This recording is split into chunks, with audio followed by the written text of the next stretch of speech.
Yeah. Yep. Yeah, and I've heard, I don't know who it is that's planning that in the area. I should talk to Raven. He probably knows better. Oh, okay, so he is. Okay, so I'll give him a call. Yeah. Yeah, yes. I'm going to ask you to put your environmentalist hat on. Okay.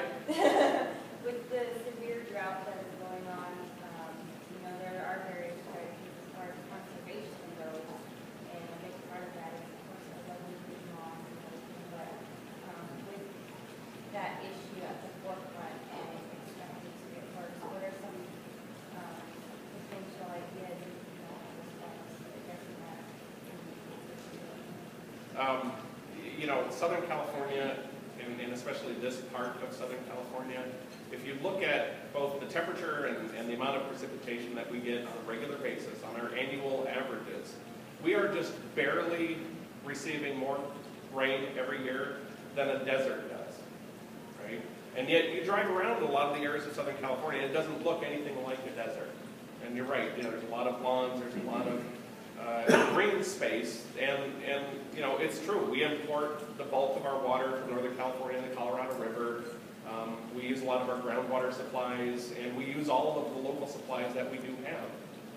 If you ever heard my talks, you'd remember that the Santa Margarita River is the most heavily litigated river in the United States. It has been in the courts longer than any other river. And when I found that out, it immediately made sense. But then it was kind of surprising me because I would have thought certainly it was maybe the Colorado or somewhere in the Mississippi or even the Bay Delta. But that one has. And it's because of that lack of water and the fight for water resources and all of the rights that go along with that. And so a lot of it has to do, it's amazing what you can accomplish just from basic water conservation strategies. A lot of people, and I think Vicki, when I was on the board with the Resource Conservation District, a lot of the water efficiency strategies that were discussed at those meetings and what we've seen HOAs accomplish, they can still have a lot of the similar landscaping, they can still have the green space that they desire, but simply changing sprinkler heads to something more efficient can mean a dramatic reduction in the amount of water that's used to water it and the waste that goes into that. So we're working actually with Balboa Park in San Diego right now because they're working up towards 2015. It's the centennial for Balboa Park. And we're working with them on what's called the WaterWise program, which is trying to recreate large sections of Balboa Park into native plants. What it looked like historically, changing the watering regimes. And we've even set them up because they have such old infrastructure. They're still running, concrete asbestos pipes. It's that old. And so when a water main breaks, you can lose hundreds of thousands of gallons of water. And so we're helping them identify technologies and things that will identify a leak in their old infrastructure and be able to isolate that within just a matter of minutes, rather than wait for the hundreds of thousands of gallons of water to be lost. So I think there's some things that we can do, as a community, and some things that the city can do to encourage its residents. With different watering regimes. If the drought is as severe as everybody says, you've seen cities do things like, have mandatory watering days. You shall, if you're an odd numbered address, only water on, Wednesdays and Fridays and, that sort of thing. And if it becomes that severe, then I think, we definitely need to look toward that. But do it in a way that, again, keeps, and we talk about sustainability, right? It's the economy, the community, and the environment. And so from my environmental perspective, I think you need to maintain the viability of things like the wine country and the things that people come here to go to see and to go golfing and to do those sorts of activities, but to be able to balance that with the economic impacts that this may have on our region and to be certain that we protect the environment at the same time. And I think those things can be done. It's funny because we wait for these, urgency and emergency events to really start doing practices that we probably should just do anyway. Yes, and that's why I brought that up, because you mentioned the 15%, moving ahead in the future. These are things that need to be taken into account before that even happens. Yeah. So that's just something like that. Yeah, and I understand, like, San Marcos is launching a certificate program in water resources this year, and it addresses a lot of those types of issues that will hopefully help educate the people who make decisions and the people who will be making decisions on how to manage those resources more effectively.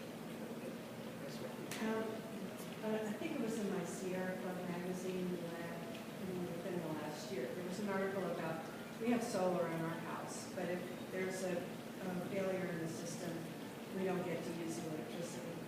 But there was an article about cities that could build these sort of collected batteries if there's enough houses in a neighborhood that have solar, and that there could be this sort of way station collected so that we wouldn't be without power. Is that something that you think we could, I mean, Temecula's a perfect city for it. We have sun. We do. We have a lot of it. I think the state is moving toward, and we work very closely with a lot of energy companies and programs. In fact, the Santa Margarita Reserve, I have to tell you, I'm very proud because we actually brought, just recently, last week, the entire grove and all of the watering that we do onto a solar array. It's actually going to save the university money in our electric bills, but it's also, eventually going to cost us nothing when we own the system. And it's a fantastic opportunity. The problem is, when do we do most of the pumping and water is at night, when the sun isn't shining, right? So we absolutely need to be tied into the grid, and we rely on those other energy sources, but hopefully, we're able to balance that with net metering to make us completely neutral. Storage is probably the one issue that is causing the biggest trouble with renewable energy and its implementation. The state is requiring a 33% portfolio standard, and they're moving toward a more aggressive 50%. And if you talk to the folks in the industry and the experts, they say that's very difficult to do because when we turn on a light, we expect it to come on. And when you're dealing with intermittent energy sources and long days of cloudiness or no wind or whatever it is, and you're relying on that to be part of your energy source, so you can turn on a light and it comes on, it means you need other sources of non-renewable energy as a backup. But storage is one of those things that really could resolve a lot of the issues. And I think, again, it's that partnership with the public and private, the industries, the universities, the researchers, to be able to come together and say, hey, we have an issue, we'd like to identify it. Originally wind power, when that first came out, was incredibly inefficient. You would have those wind turbines out in the desert blowing and working and creating enough energy to light about 30, 40 homes. Those out there today are operating and producing enough electricity for about 750 homes, right? So, and why did it happen? Because people spent the time and the money and the research and development to say we can do something better than this. And so storage is one of those issues, I think. A lot of people are working on it, and so hopefully we'll get to that point one day. Be wonderful. Speculative, self-sufficient. What I'll take there.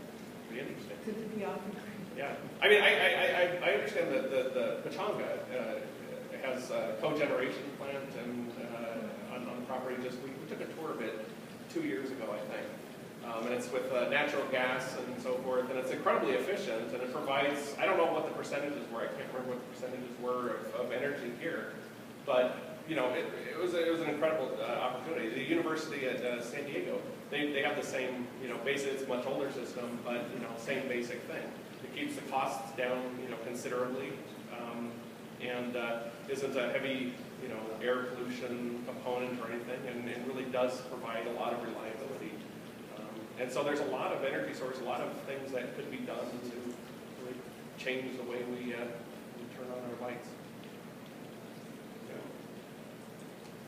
Matt, I think your ideas are fantastic, and I'm sure you've got to compose the everybody that you look. I'd like to know a little bit more about the mechanics, how you get from here to there. I mean, what's going to be your final campaign issues that is going to put you, before the people that don't even know you? And what do you bother to read your body? Oh, and it's so fascinating. I know. It's going to be the headline of your campaign. Vote for Matt. I don't know. Like I said, I think one of my key talking points, if you will, for this campaign is that Temecula does. It has a vibrant, it has a rich history, and we can't forget that. We really have to preserve what Temecula has done.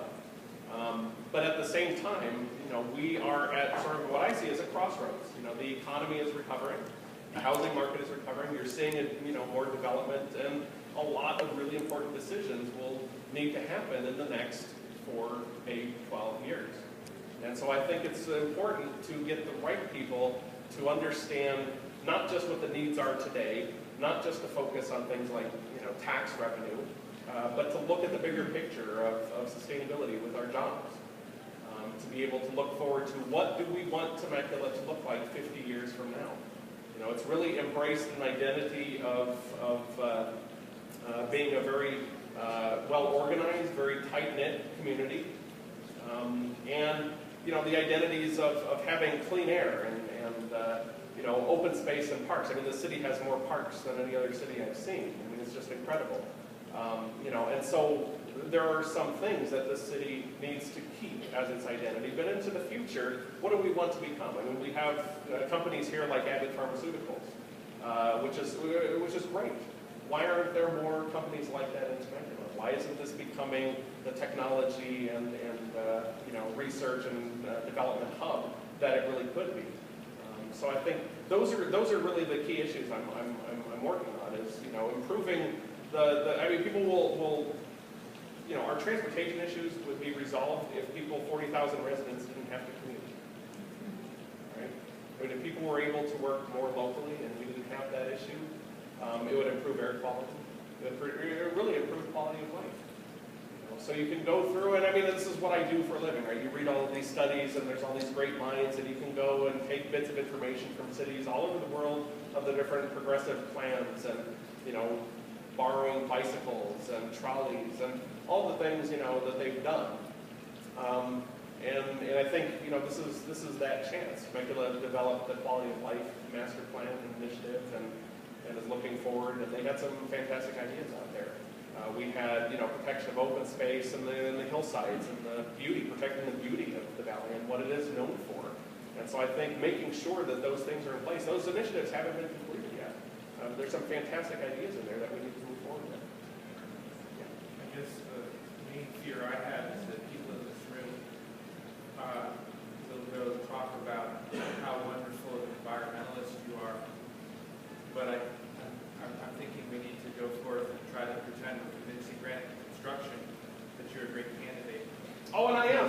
Okay, so here's the funny thing, and maybe, Susan, you can stop recording.